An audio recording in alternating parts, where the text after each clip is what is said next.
ده احلى خبرين للاهلي النهارده دول ولا ايه؟ هقول لك ايه هما. بس مبدئيا صلي على حبيبك النبي علشان انا وانت ناخد حسنات. امريكا بتستعد لكاس العالم وشعار النادي الاهلي منور الشوارع هناك، ولاعيبتنا ركبوا الطياره النهارده ويوصلوا بالسلامه باذن الله.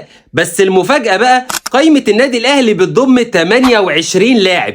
النهارده الاهلي اعلن عن 27 لاعب بس، يبقى كده فاضل يا برنس لاعب واحد. تفتكر هو مين؟ اقول لك انا واكيد انت عارفه. اللاعب ده احمد سيد زيزو، اللي هيتم الاعلان عن صفقته بعد ماتش الزمالك وبيراميدز اول يوم العيد يا غالي. وباذن الله هيسافر امريكا في العيد، وبنسبه كبيره جدا هيبقى هو والخطيب على طياره واحده. وبمناسبه زيزو بقى، الزمالك يا عيني نفسه يعكنن على النادي الاهلي ويمنع زيزو من السفر لكاس العالم للانديه، وبيقول لاتحاد الكره ان انتهاء الموسم بنهايه كاس الرابطه اللي هو اصلا مش مشارك فيه. راح النهارده اتحاد الكره مس عليه بجواب انما ايه استيك، قال له يا غالي طبقا للوائح الفيفا الموسم حضرتك بينتهي بانتهاء الدوري والكاس. انا عارف ان زيزو بتيشيرت الاهلي ده صعب عليك، بس يلا بقى كل صفقة وانت طيب وعيد سعيد.